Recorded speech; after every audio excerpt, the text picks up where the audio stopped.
Sebelum lanjut ke cerita selanjutnya, yuk subscribe dan like. Absen dulu di kolom komen ya ah. Udara malam di bulan November terasa dingin, menusuk melalui celah-celah seragam Arini yang sudah lusuh. Jarum jam di dinding IGD Rumah Sakit Merpati sudah menunjukkan pukul 1.17. Jam-jam paling hening, di mana adrenalin malam baru saja mereda setelah keramaian pratengah malam. Namun ketegangan akan kemungkinan darurat besar berikutnya masih mengambang di udara. Arini, 32, dengan rambut yang diikat ketat dan mata yang menunjukkan kombinasi kelelahan kronis dan kewaspadaan yang tajam, menyandarkan punggungnya sebentar di kursi perawat. Sebagai perawat IGD senior, shift malam adalah medan perangnya yang paling familiar. Ia mencintai kegentingan yang jujur dari unit gawat darurat, tempat di mana tidak ada kepura-puraan, hanya hidup dan mati yang dipertaruhkan. Namun, malam ini, keheningan terasa mencekik. Di rumah, kehidupan Arini adalah kebalikan dari kejujuran IGD.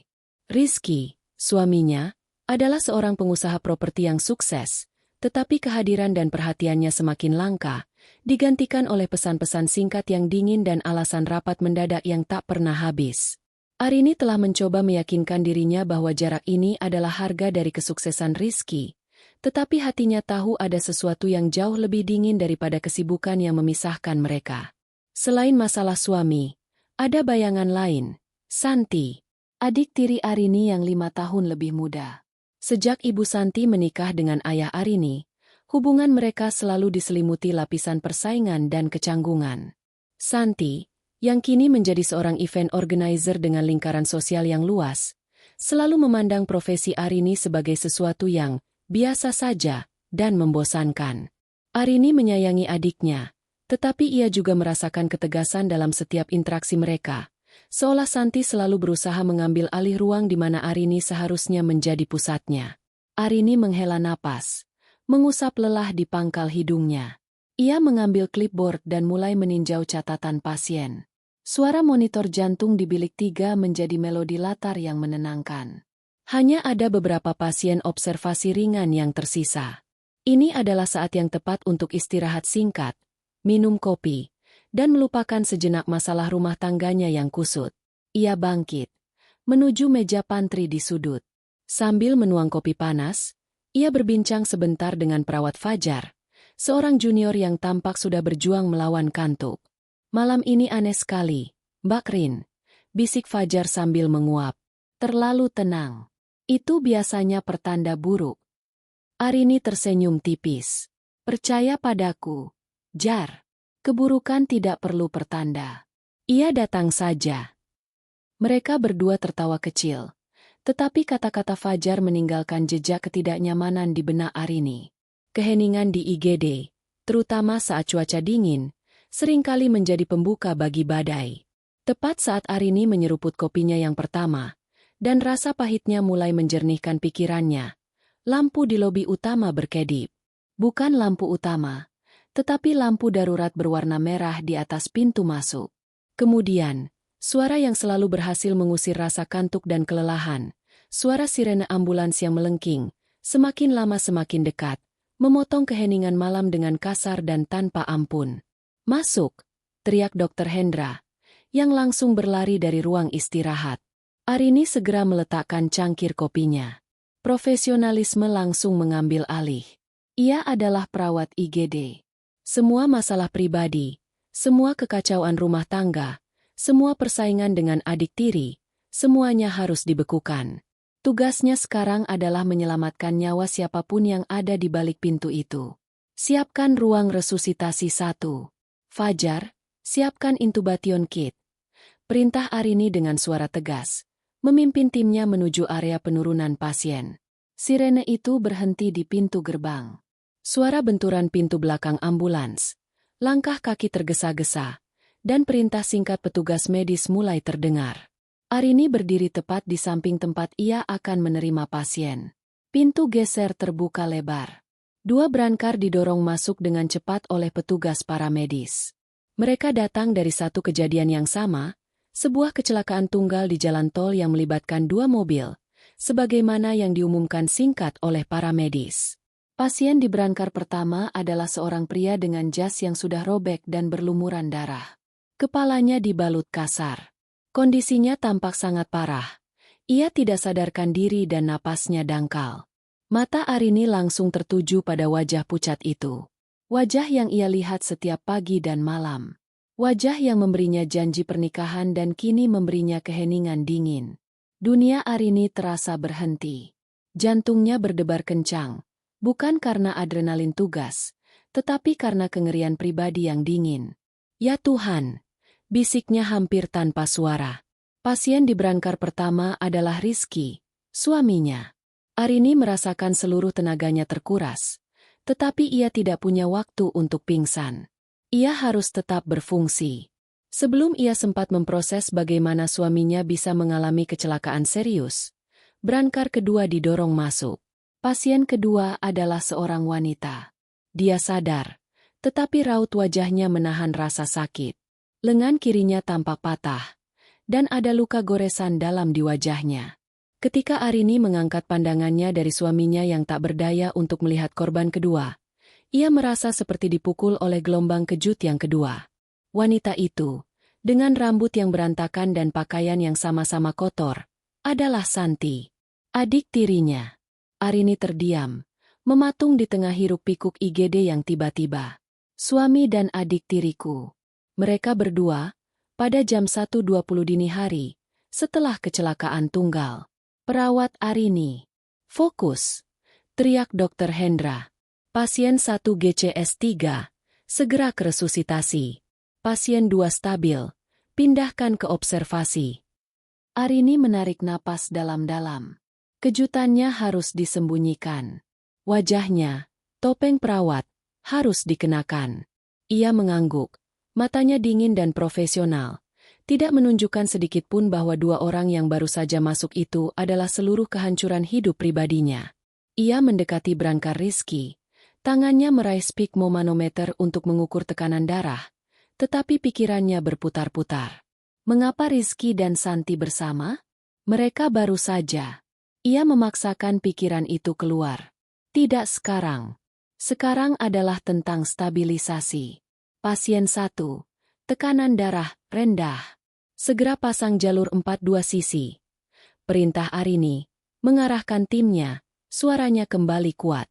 Namun, saat ia menancapkan jarum infus ke lengan suaminya, Arini menangkap sekilas, dari balik lipatan jaket Rizky yang robek, sesuatu yang tidak seharusnya ada di sana. Sebuah kalung perak dengan liontin kecil, kalung yang ia kenali dengan jelas, kalung yang Santi kenakan hampir setiap hari. Tiba-tiba, keheningan di IGD terasa lebih mematikan daripada sirene sebelumnya. Dalam sekejap, Arini tahu bahwa dua pasien itu bukan hanya korban kecelakaan. Mereka adalah bukti pengkhianatan yang baru saja ia saksikan. Koridor IGD kini dipenuhi kekacauan yang terorganisir.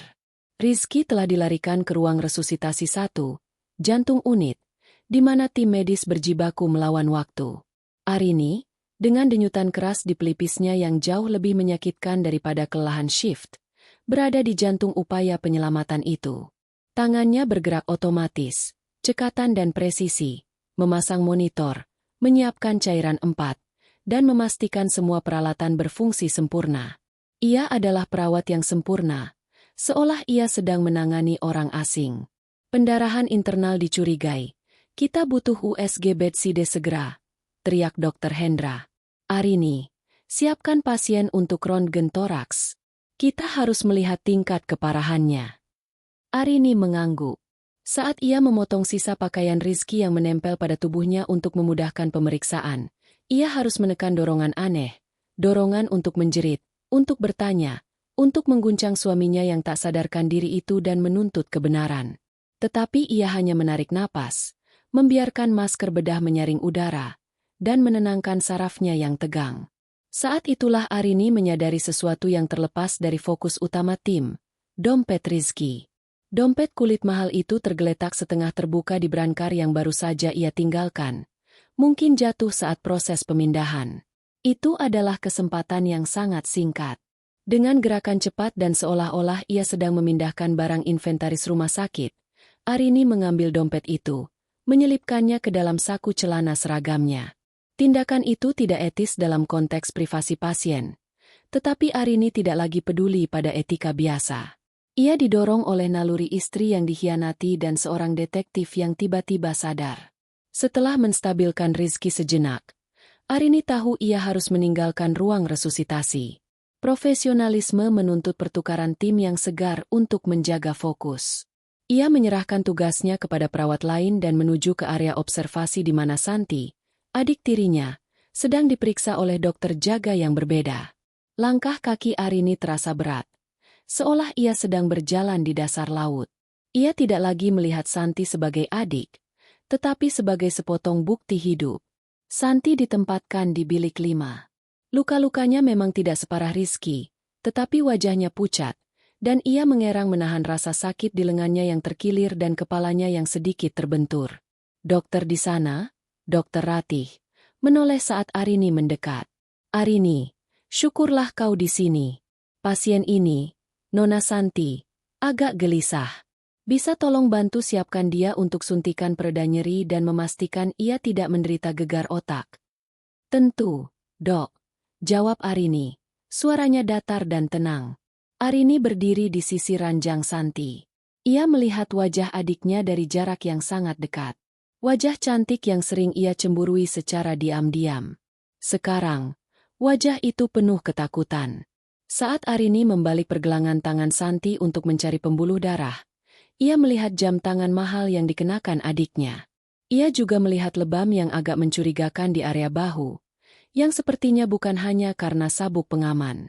Bagaimana perasaanmu, Santi? Tanya Arini. Ia menggunakan nada profesional. Tidak ada kehangatan seorang kakak di sana. Santi membuka mata yang bergetar. Dia mengenali Arini. Mata Santi langsung membulat, bukan hanya karena rasa sakit, tetapi karena kaget. Ketakutan mendalam, campuran antara rasa bersalah dan kecelakaan, terpancar dari mata itu. Arini, kakak? Gumam Santi, suaranya serak dan samar. Kenapa kau yang merawatku?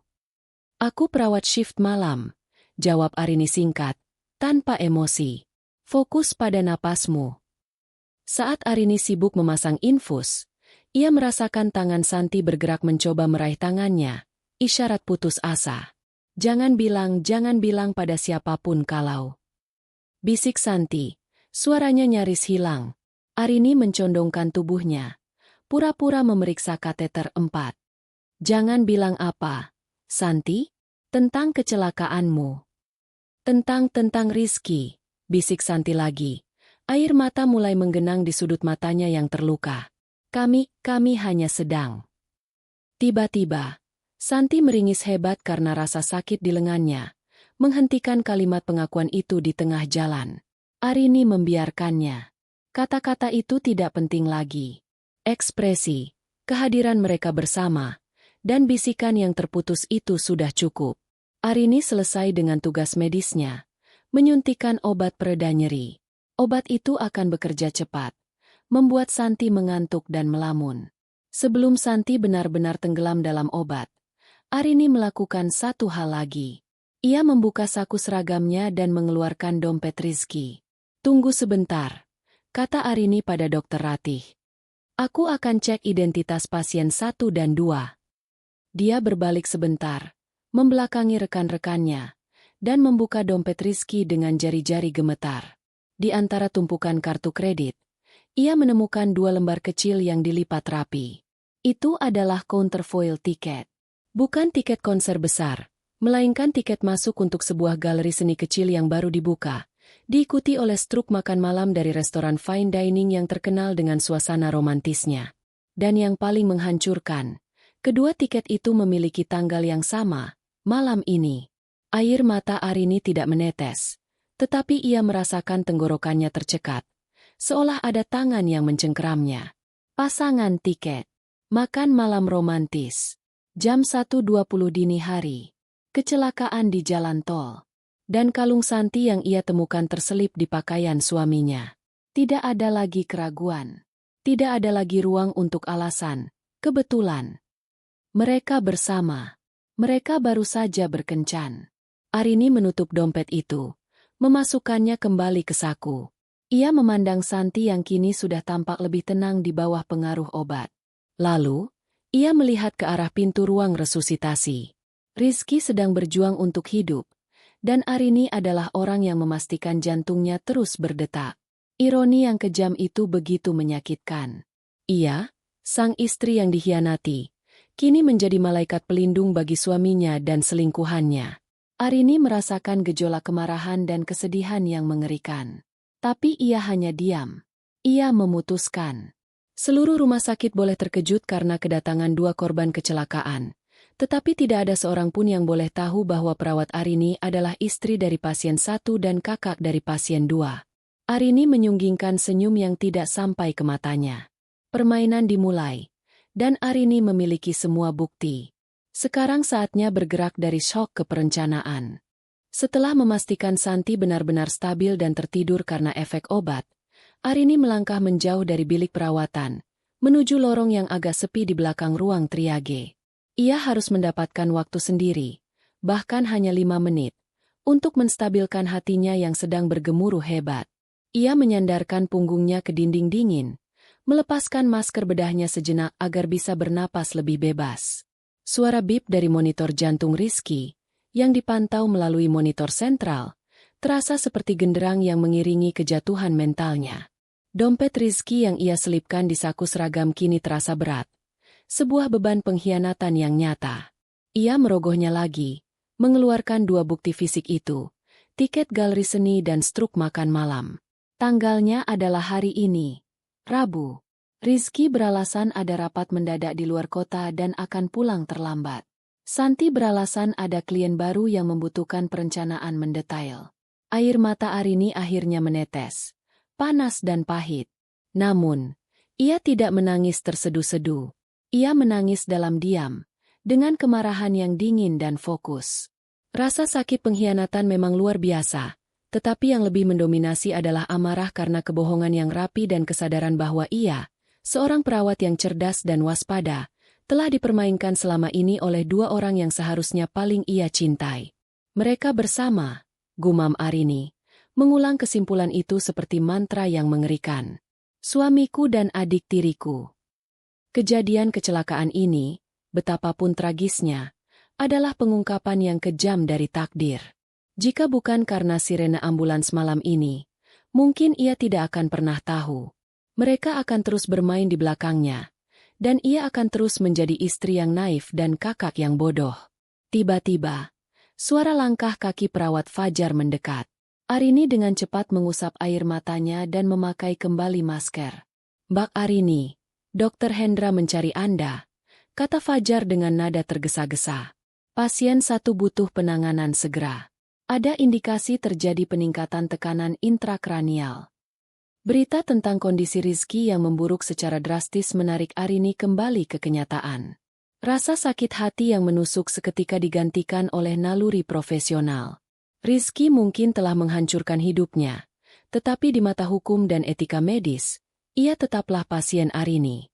Arini kembali ke ruang resusitasi. Suasana di sana jauh lebih tegang.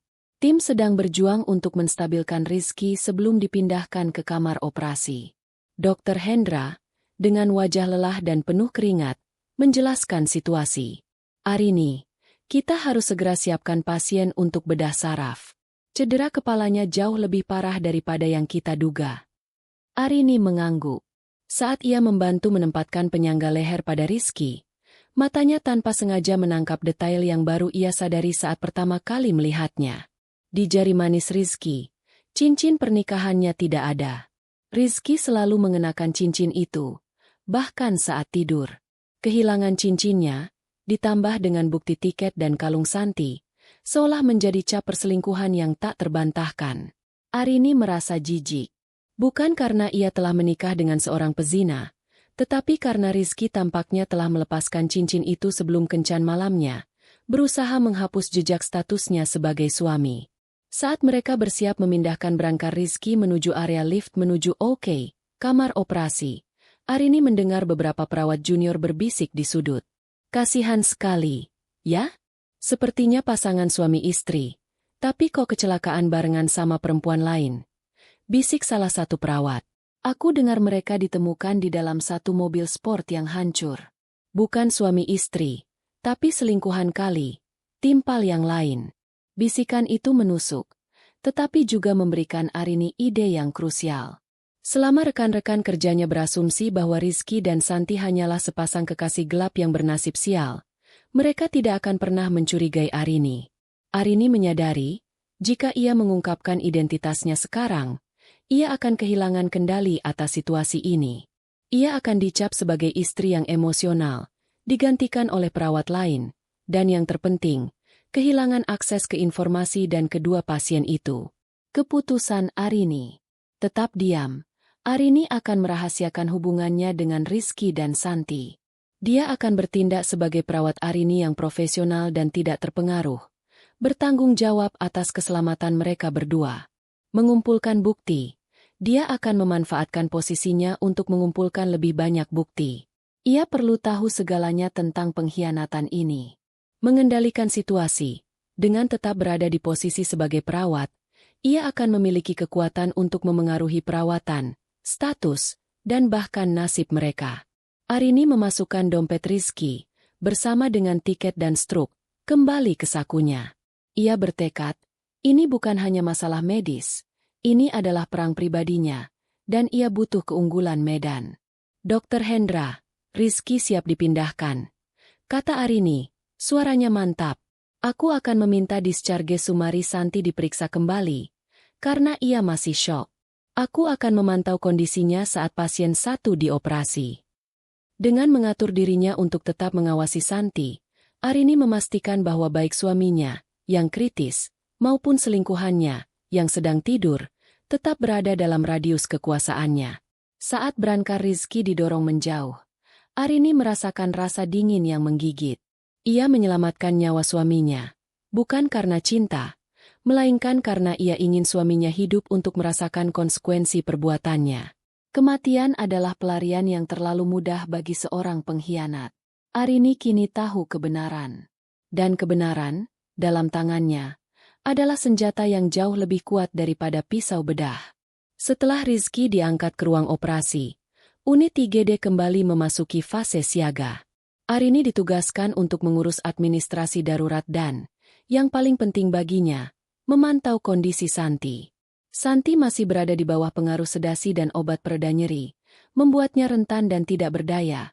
Kondisi yang ironisnya memberi Arini rasa kendali yang kuat. Arini berjalan menuju meja perawat dan mulai mengisi formulir. Tangannya menulis dengan rapi, mencatat data vital dan respons Santi terhadap obat. Seolah-olah ia tidak memiliki hubungan pribadi sama sekali dengan nama di clipboard tersebut. Di benaknya, dua suara bertarung sengit.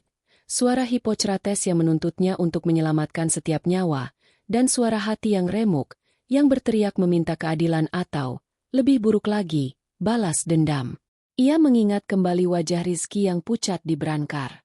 Dokter Hendra telah jelas mengatakan bahwa prognosis Rizky sangat buruk. Pendarahan intrakranial serius dan kerusakan organ dalam. Ada kemungkinan besar Rizky tidak akan selamat dari meja operasi, atau jika selamat, ia akan mengalami koma atau cacat permanen. Sebuah pikiran gelap merayap masuk, seperti kabut tebal di malam hari. Jika Rizky meninggal, ini akan berakhir. Tidak ada pengkhianatan yang perlu diungkapkan, tidak ada perceraian yang memalukan, tidak ada lagi rasa sakit yang harus dihadapi.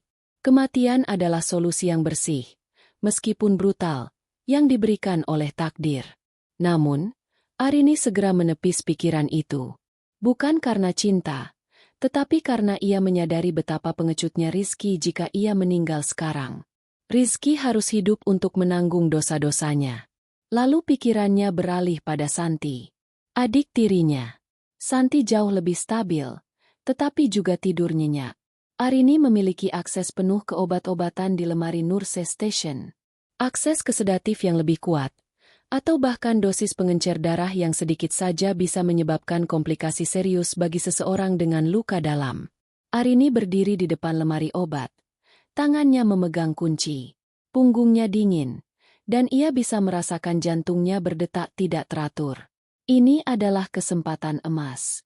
Siapa yang akan curiga pada perawat senior yang berdedikasi saat shift malam?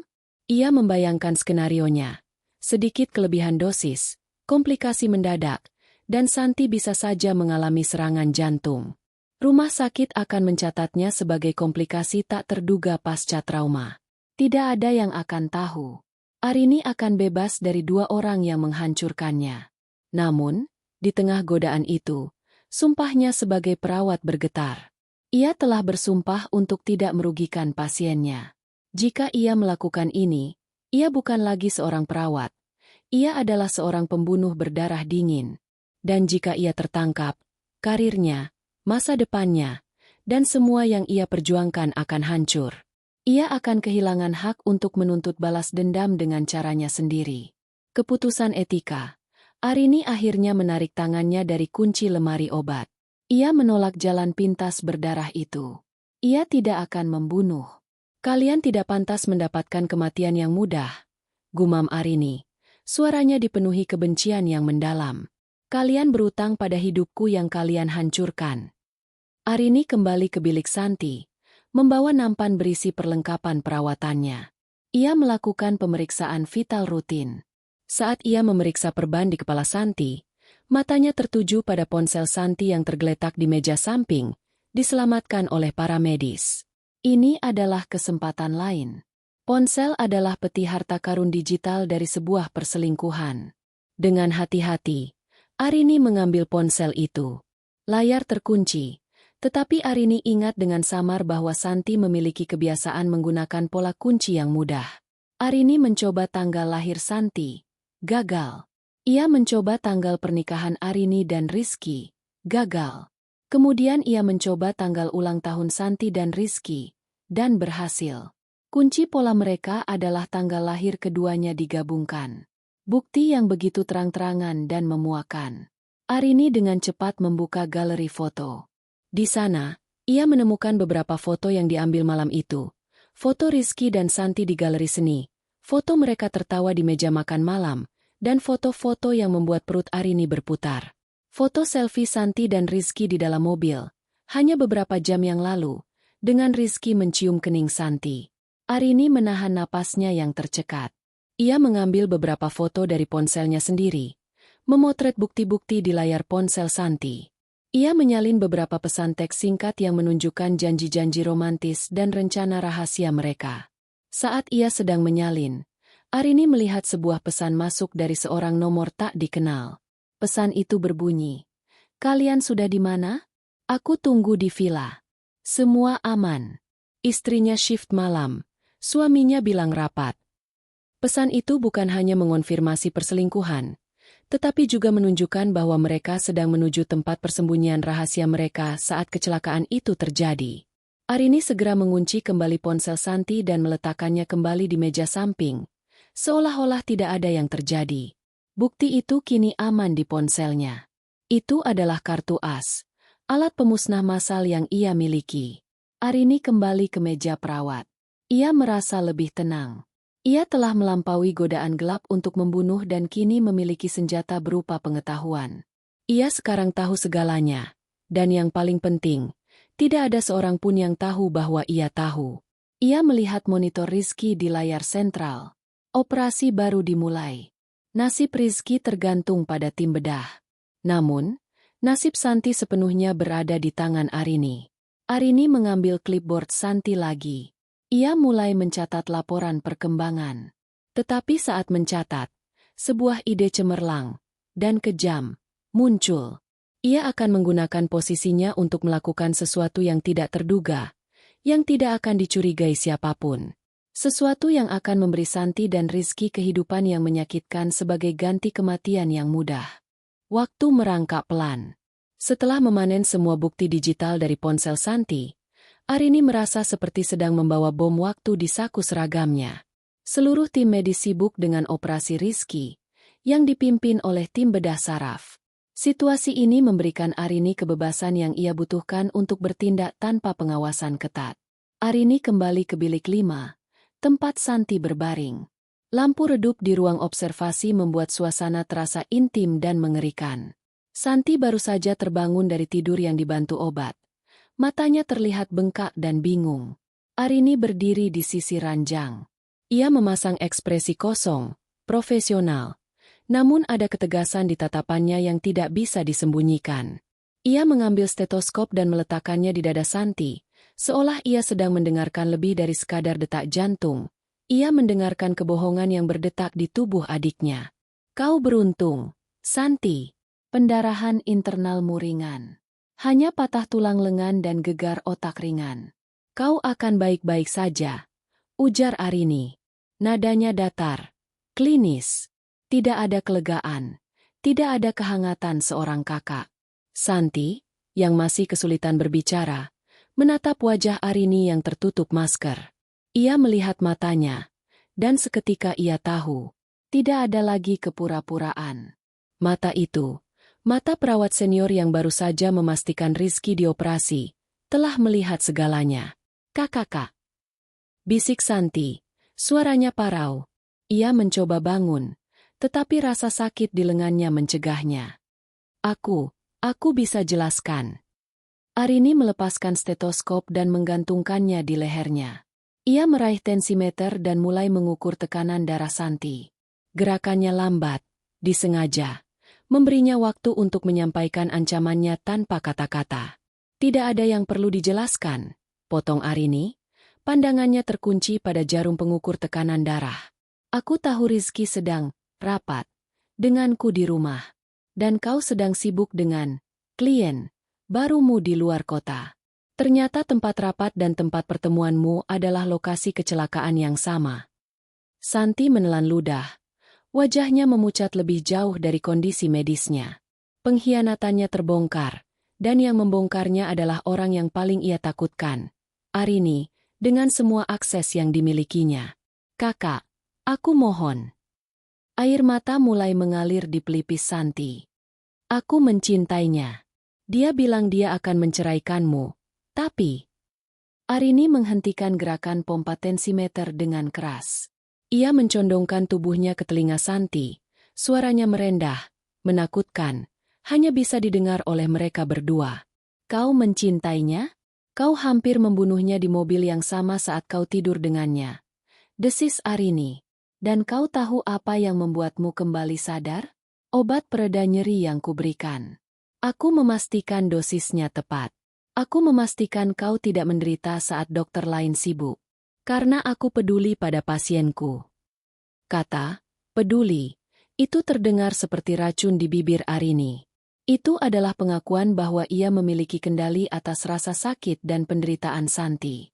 Arini melepaskan manset tensimeter dari lengan Santi dengan kasar, lalu mengambil bantal tipis. Ia pura-pura menyesuaikan posisi kepala Santi untuk kenyamanan. Saat melakukannya, Arini berbisik di telinga Santi. Dompet Rizky ada padaku. Ponselmu ada di sana. Dan aku tahu tanggal lahir siapa yang kau jadikan, kata Sandi. Aku juga tahu kalung perakmu ada di brankas Rizky. Aku adalah satu-satunya yang tahu segalanya. Aku tidak akan bilang pada siapapun. Santi terengah. Air mata mengalir semakin deras. Ancaman itu terasa lebih mengerikan karena datang dari Arini, perawatnya yang sedang bertugas. Kenapa? Kenapa kau tidak memberitahu siapapun? Tanya Santi putus asa. Arini tersenyum di balik maskernya. Senyum yang tidak dilihat Santi, tetapi yang ia rasakan kengeriannya. Karena pengungkapan akan mengakhiri penderitaan. Dan kalian berdua tidak pantas mendapatkan itu. Jawab Arini pelan. Rizky sekarang sedang dioperasi. Dokter bilang keadaannya kritis. Aku menyelamatkan hidupnya. Santi. Aku yang memastikan ia masih memiliki kesempatan untuk bernapas. Arini menegakkan tubuh. Gerakan yang ia lakukan selanjutnya adalah langkah tak terduga yang sebenarnya. Arini mengambil klipboard Santi dan membuat catatan. Diagnosis tambahan. Mild Post-Traumatic Stress Disorder, PTSD, Psychogenic Shock. Rekomendasi. Extended Observation Recommended. Patient is highly agitated and showing signs of psychological distress. Needs to be kept under sedation restraint for the next 48 hours for full recovery of psychological state.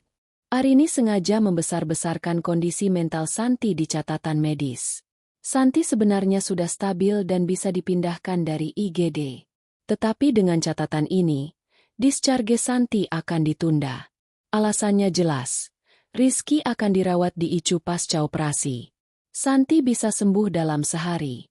Jika Santi keluar, dia bisa kabur dan menghilang, atau bahkan mengakali Rizky sebelum Arini punya kesempatan. Dengan memanipulasi catatan medis, sebuah pelanggaran etika yang berat, tetapi bukan pembunuhan, Arini memastikan bahwa Santi, si selingkuhan, harus tetap tinggal di rumah sakit, terkurung, lemah, dan berada di bawah pengawasan Arini. Arini menghela napas. "Selamat beristirahat, Nona Santi," kata Arini. Nadanya kini kembali klinis dan mematikan. Santi menutup matanya, bukan karena kantuk, melainkan karena kesadaran yang mengerikan.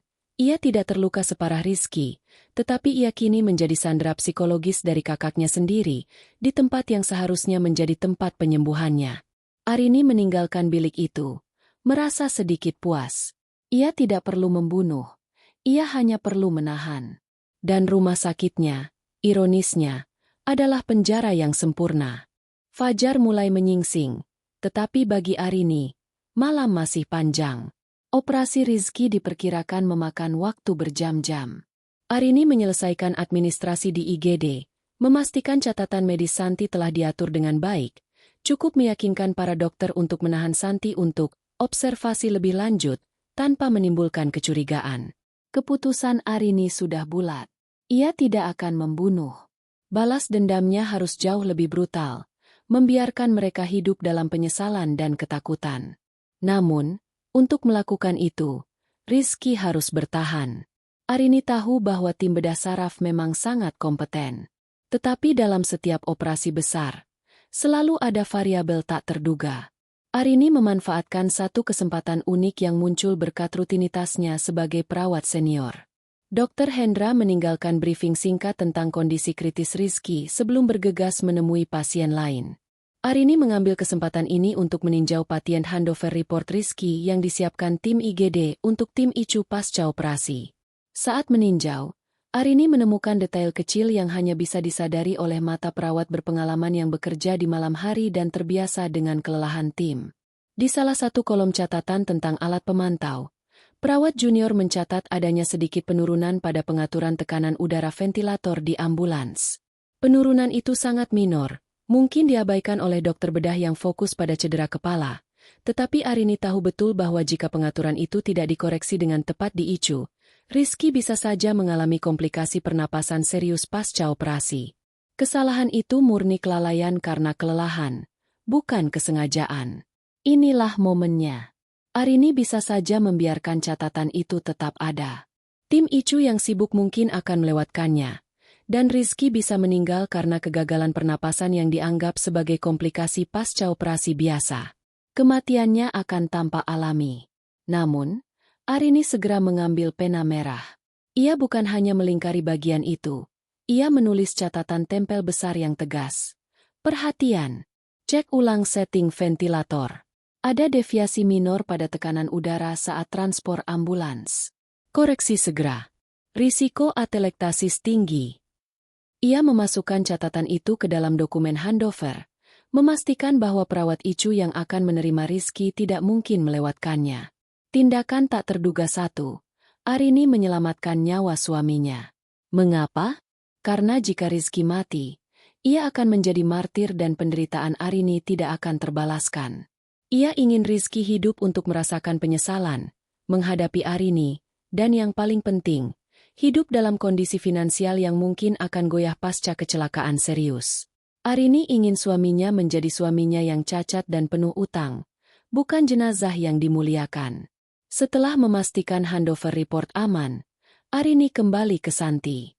Adiknya masih tertidur nyenyak, terkunci dalam kamar observasi oleh catatan medis yang Arini buat. Arini mengambil nursing jurnal dan mulai membuat catatan tambahan untuk Santi. Catatan ini bukan untuk dokter, melainkan untuk Arini sendiri dan untuk menguatkan narasi bahwa Santi adalah pasien yang sangat rapuh. Pukul 4.30.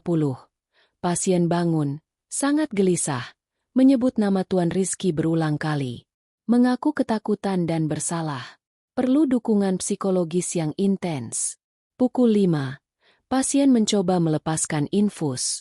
Perlu diyakinkan bahwa berada di sini adalah untuk keselamatannya. Padahal Santi hanya setengah sadar. Arini menciptakan ilusi bahwa Santi adalah pasien yang membutuhkan perawatan berkepanjangan karena trauma mental yang dalam, bukan hanya karena patah lengan. Ini memastikan Santi akan tinggal di rumah sakit setidaknya sampai Rizky sadar. Tindakan tak terduga-duga. Arini memenjarakan selingkuhannya secara medis. Arini menatap keluar jendela. Matahari kini benar-benar terbit. Shift malamnya akan segera berakhir. Tetapi Arini tidak berniat pulang. Ia akan mengatur izin untuk tinggal. Pura-pura khawatir pada kondisi darurat yang ia tangani semalam. Ia merasa tenang. Tidak ada teriakan. Tidak ada drama. Tidak ada air mata di depan publik. Hanya tindakan yang dingin, kalkulatif, dan sangat profesional. Arini mengambil ponselnya dan meninjau kembali foto bukti dari ponsel Santi. Ia sudah menyiapkan file digital yang akan menjadi bukti di masa depan. Kemudian, ia mengambil cincin kawinnya sendiri dari jari, menatap permata itu sejenak, lalu meletakkannya dengan rapi di dalam lokernya, di samping dompet Rizky. Cukup sudah, bisiknya. Mulai sekarang, aku bukan lagi Arini si istri. Aku adalah Arini, penuntut keadilan. Arini meninggalkan IGD, tetapi ia tidak meninggalkan kedua pasiennya. Ia hanya berpindah peran. Ia akan kembali ke rumah sakit sebagai kerabat yang syok dan pedih, siap untuk melancarkan kebohongan paling besar dalam hidupnya. Apakah? Pukul 8 pagi. Pergantian shift. Rumah sakit kini dipenuhi cahaya alami dan suara-suara siang hari. Arini telah mengurus administrasi libur untuk hari itu. Beralasan ia harus menangani urusan pribadi mendesak. Ia mengganti seragam perawatnya dengan pakaian sipil, tetapi ia tidak meninggalkan rumah sakit. Ia bergerak dari belakang panggung, IGD, ke panggung utama, lobi utama dan ruang tunggu ICU. Kini, ia adalah Arini, sang istri yang patah hati. Kedatangan keluarga. Tidak lama setelah Arini muncul di lobi ICU, keluarganya tiba. Ayahnya, yang tampak lelah dan khawatir, didampingi oleh ibu tiri Arini, sekaligus ibu kandung Santi. Ekspresi sang ibu tiri adalah campuran panik dan kecemasan, tetapi Arini menangkap sekilas ketakutan yang mendalam di mata wanita itu. Ketakutan akan terungkapnya sebuah rahasia. Ayah Arini langsung memeluknya erat. "Nak, apa yang terjadi? Bagaimana Rizky dan Santi?" Arini membiarkan tubuhnya merosot dalam pelukan ayahnya, menunjukkan kelelahan dan keterkejutan. Ini adalah akting yang tidak perlu susah payah dilakukan. Ia memang lelah dan terkejut. "Ayah, Rizky masih di meja operasi. Kondisinya kritis." Suara Arini bergetar. Aku tidak tahu bagaimana ini bisa terjadi. Aku baru tahu mereka berdua kecelakaan bersama pagi ini." Ibu Santi, yang kini menjadi sasaran utama Arini, mendekat. "Arini, apa kata polisi? Mengapa Rizky dan Santi berada di mobil yang sama?" Inilah saatnya Arini menembakkan kebohongan pertamanya. Sebuah narasi yang didasarkan pada spekulasi umum di IGD. "Polisi baru datang sebentar. Tapi dari apa yang kudengar, sepertinya Santi kebetulan lewat di jalan tol itu. Mungkin Rizky yang kecelakaan lebih dulu, dan Santi berhenti untuk menolong," kata Arini, memasang wajah bingung yang meyakinkan. Santi adalah event organizer. Dia pasti sering kerja sampai larut. Rizky bilang dia rapat di luar kota. Jadi mungkin Santi adalah saksi. Mobil mereka berdua ada di TKP. Itu yang kudengar dari para medis yang membawanya. Ibu Santi terlihat sedikit lega, tetapi tatapannya masih mencurigakan. Arini tahu, Ibu Santi mungkin tahu hubungan terlarang itu. "Ya, Santi memang sering pulang larut," kata Ibu Santi cepat, membenarkan. Dia pasti melihat kecelakaan Rizky dan mencoba menolong. Santi anak yang baik. Arini hanya mengangguk, membiarkan narasi itu mengambang. Ia telah menciptakan keraguan yang cukup. Ia tidak mengatakan Rizky dan Santi tidak bersalah. Ia hanya menciptakan kemungkinan bahwa mereka adalah korban dan penolong. Pertemuan dengan rekan kerja. Saat ia berdiri di ruang tunggu, Dr. Hendra dan beberapa perawat dari shift pagi muncul. Mereka melihat Arini dalam pakaian sipil dan langsung menghubungkannya dengan berita pagi. Arini. Ya Tuhan. Kau mengenal salah satu korban itu? Tanya Dr. Hendra, terkejut. Arini menghela napas panjang, memasang wajah duka. Ya, Dok. Maaf aku tidak bilang semalam. Pasien yang dioperasi, Tuan Rizky, adalah suamiku. Dan Nona Santi adalah adik tiriku. Kejutan di wajah rekan-rekan Arini adalah kejutan yang jujur. Mereka tidak curiga Arini menyembunyikan identitas. Mereka berasumsi ia syok. Arini, kenapa kau tidak bilang? Kau tetap bekerja semalam. Ujar salah satu perawat. Aku harus profesional.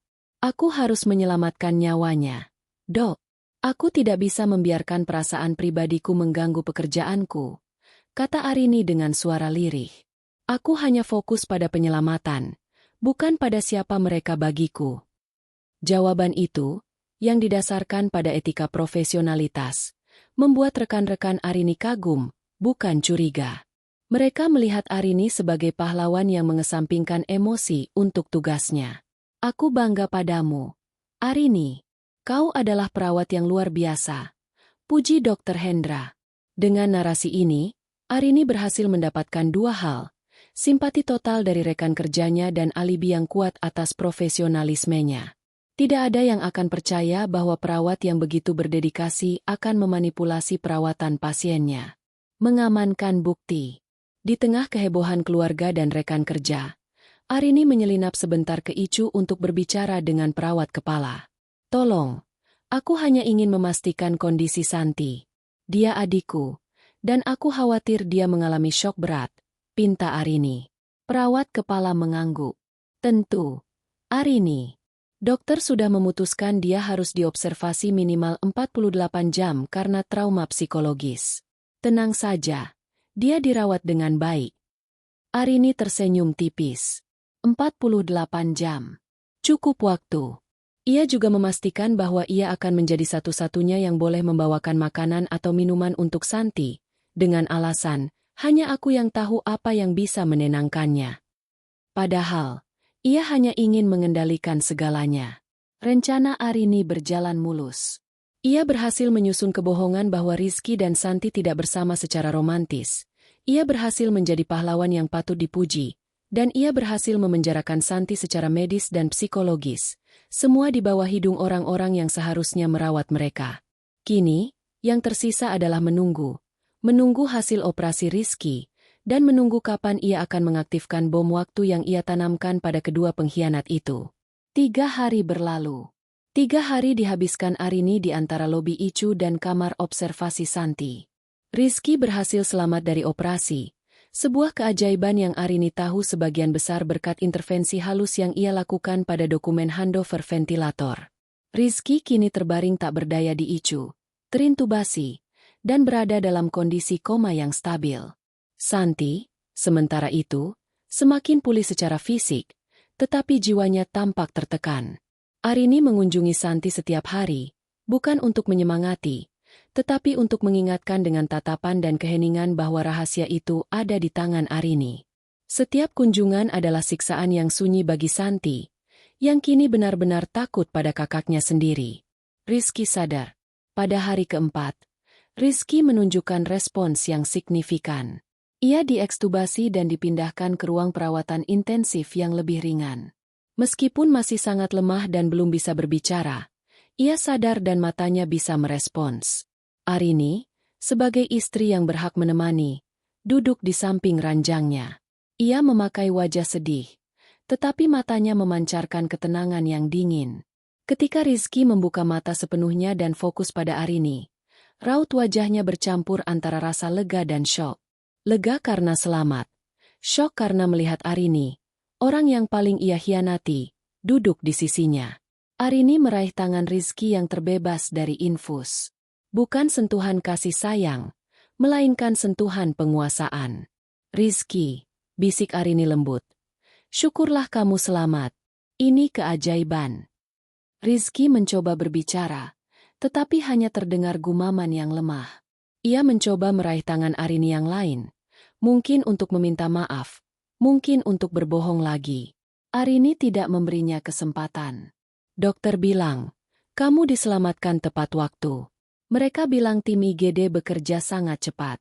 Ada seorang perawat senior yang sangat teliti. Dia yang memastikan semuanya sempurna sebelum kamu masuk operasi. Dia bilang tim medis menemukanmu di mobil, sendirian. Arini berbohong dengan lancar.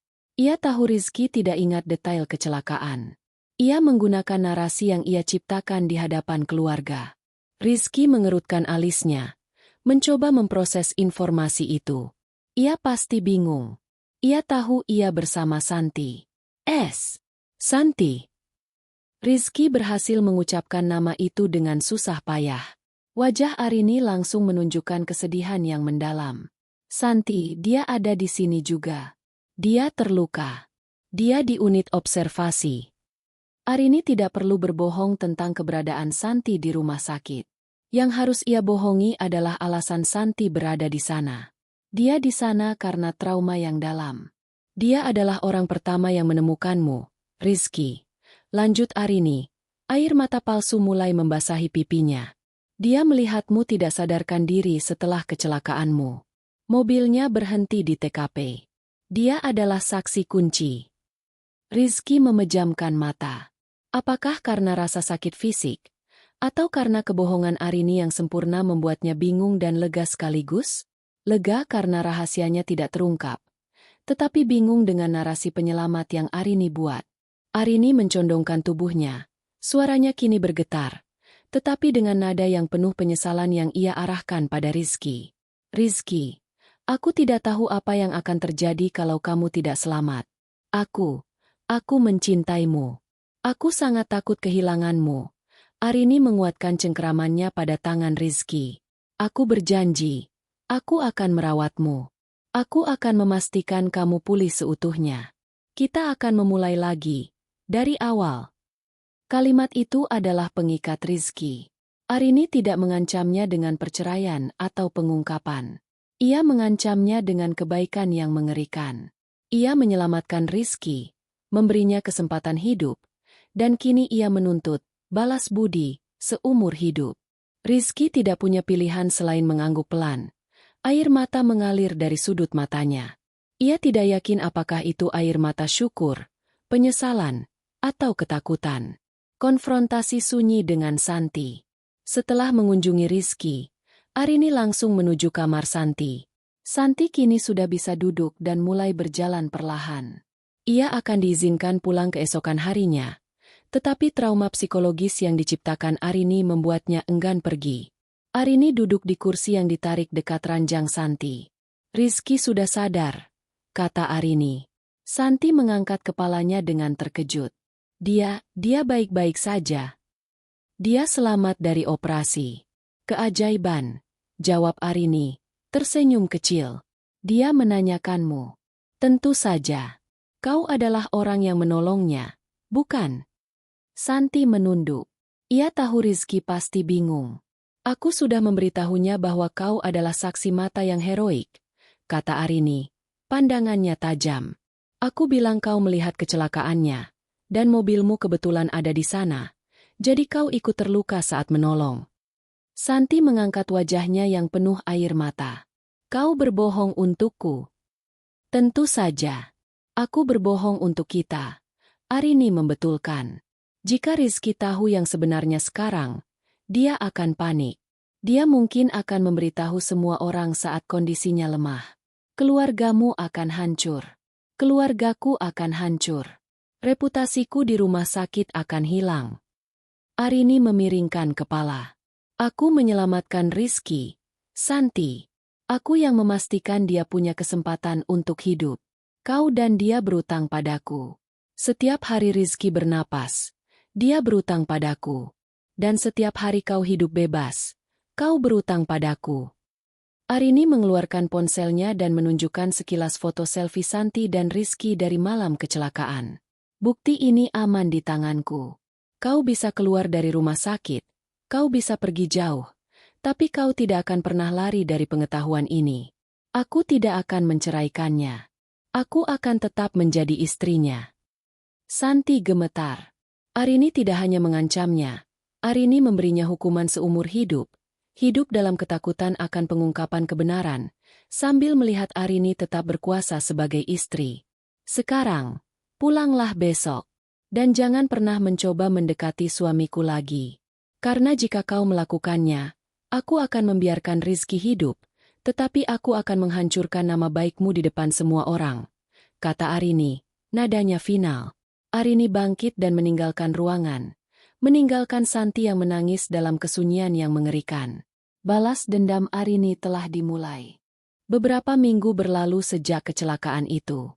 Rizky telah dipindahkan dari ICU dan kini menjalani rehabilitasi intensif di rumah sakit lain, fokus pada pemulihan fisik dan kognitif pasca operasi.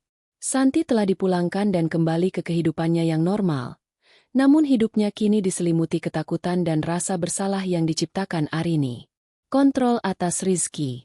Arini mengambil cuti panjang dari rumah sakit, sepenuhnya mendedikasikan dirinya pada peran barunya, istri yang merawat dan mengendalikan. Cedera Rizky cukup parah. Ia membutuhkan terapi fisik dan memori. Kondisi ini membuat Rizky sepenuhnya bergantung pada Arini. Di mata keluarga, Arini adalah malaikat, istri yang sempurna. Arini menggunakan pujian ini untuk menguatkan posisinya.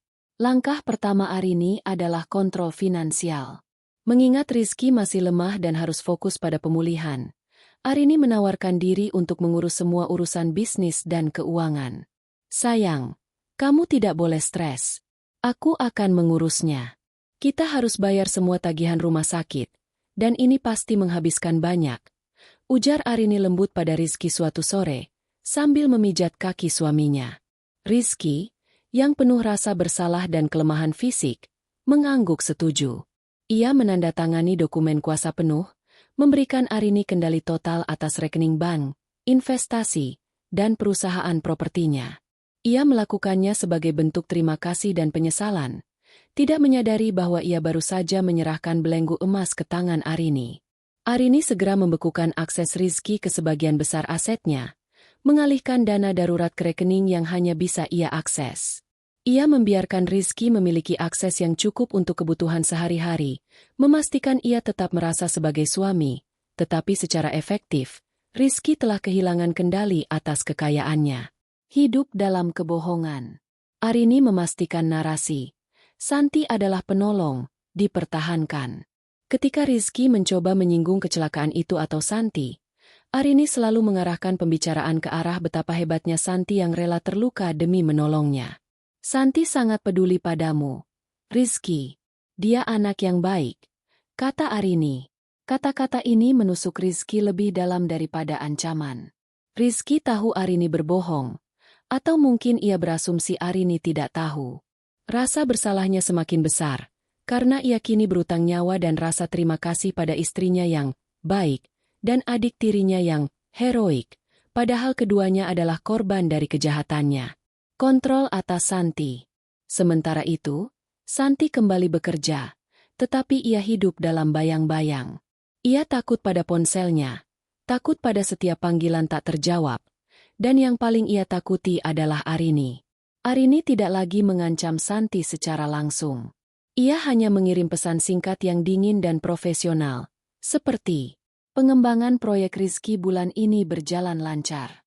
Mengingat kondisi keuangannya, aku harus memastikan tidak ada pengeluaran yang sia-sia. Ini adalah pengingat bahwa Arini menguasai keuangan Rizky. Aku melihatmu kemarin di kafe. Santi, kau terlihat sehat. Senang melihatmu pulih. Ini adalah pesan bahwa Arini selalu mengawasi.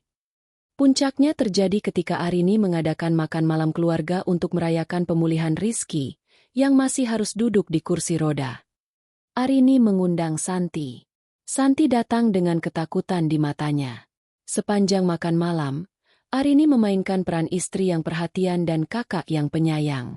Santi, terima kasih sudah datang. Kamu adalah pahlawan keluarga kami, kata Arini, memberikan senyum yang dingin. Ketika mereka berdua berada di dapur sendirian, Santi memohon, "Kak, kumohon. Aku sudah menjauhi Rizky. Aku tidak akan menghubunginya lagi. Bisakah kau lepaskan aku?" Arini hanya mengambil segelas air. "Melepaskanmu? Aku menyelamatkan nyawa suamiku. Santi, nyawa kalian berdua. Aku tidak akan melepaskanmu. Kau akan hidup, dan kau akan menontonku.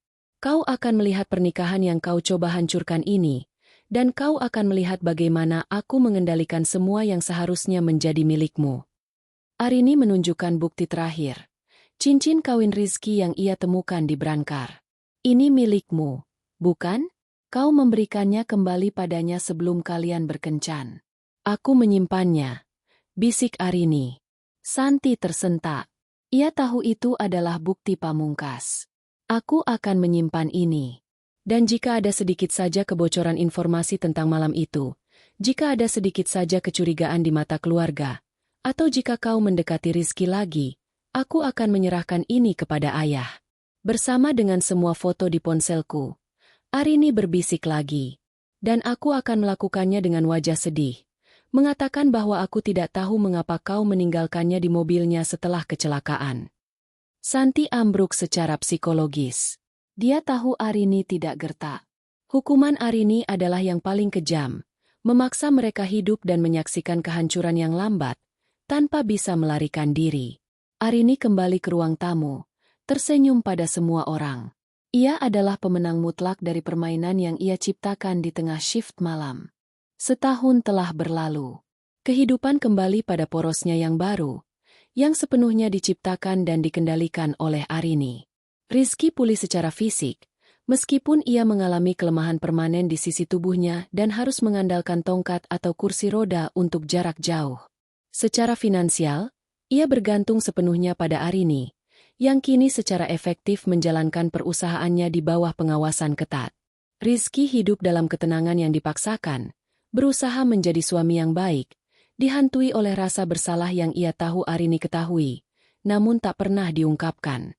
Setiap senyum, setiap sentuhan perhatian dari Arini, adalah cambuk psikologis bagi Rizky. Kematian akan menjadi pengampunan, tetapi Arini telah menolaknya. Santi pindah ke kota lain, jauh dari keluarga. Ia tidak pernah bisa menjalani hubungan yang serius. Selalu takut Arini akan menggunakan informasi itu untuk menghancurkannya. Ia menjadi hantu dalam keluarganya sendiri, sering menelepon ayah dan ibu tiri, tetapi menghindari pertemuan langsung dengan Arini. Santi tahu, ia adalah tahanan yang berjalan bebas, dikendalikan oleh satu buah bukti di ponsel Arini. Kembali ke seragam. Arini memutuskan untuk kembali bekerja paruh waktu di rumah sakit Merpati, di shift pagi. Ia tidak lagi membutuhkan penghasilan itu, tetapi ia membutuhkan rutinitas. Dan yang terpenting, ia membutuhkan pengingat akan di mana kekuasaannya bermula. Sore itu, Arini mengenakan seragam perawatnya yang bersih dan rapi. Ia duduk di meja perawat, jauh dari IGD, di bangsal yang tenang. Rekan-rekannya menyambutnya dengan gembira. Ia adalah perawat yang berdedikasi dan istri yang kuat, sebuah legenda hidup di mata mereka. Dr. Hendra mendekatinya, tersenyum. "Arini, senang melihatmu kembali. Suamimu, Tuan Rizky, bagaimana kabarnya?" "Dia membaik, Dok. Rehabilitasinya berjalan lancar." "Terima kasih. Anda tahu, berkat kerja tim yang hebat malam itu," jawab Arini, suaranya tenang dan penuh makna. Arini tahu bahwa ia tidak hanya berterima kasih atas penyelamatan medis Rizky, tetapi juga atas kesempatan yang diberikan shift malam itu untuk mengubah nasibnya. Refleksi kekuasaan. Saat senja mulai merambat di jendela rumah sakit, Arini merenung. Ia telah menghadapi pengkhianatan terburuk, dan alih-alih hancur, ia menjadi penguasa baru. Ia tidak mencari cinta dalam pernikahannya. Ia mencari kontrol. Cinta sudah mati, digantikan oleh kesepakatan yang mengerikan. Rizky akan hidup dalam penyesalan, dan sebagai imbalannya, ia akan memberikan Arini kekuasaan dan keamanan finansial total. Arini berjalan melewati lorong menuju ruang resusitasi IGD, tempat semuanya dimulai. Ia berdiri di depan pintu geser itu, mengingat sirene, rasa syok yang menusuk, dan dompet yang jatuh. Ia menyentuh saku seragamnya, bukan untuk mencari alat medis, tetapi untuk merasakan kekosongan di sana. Bukti-bukti fisik sudah ia musnahkan lama. Tiket, kalung, struk, semuanya dibakar, dihilangkan. Satu-satunya bukti yang tersisa adalah salinan foto di cloud pribadinya dan, yang paling penting, pengetahuan yang ia tanamkan di benak Santi dan Rizky. Arini tersenyum. Itu bukan senyum kebahagiaan, melainkan senyum kekejaman yang puas. Aku menyelamatkanmu, Rizky.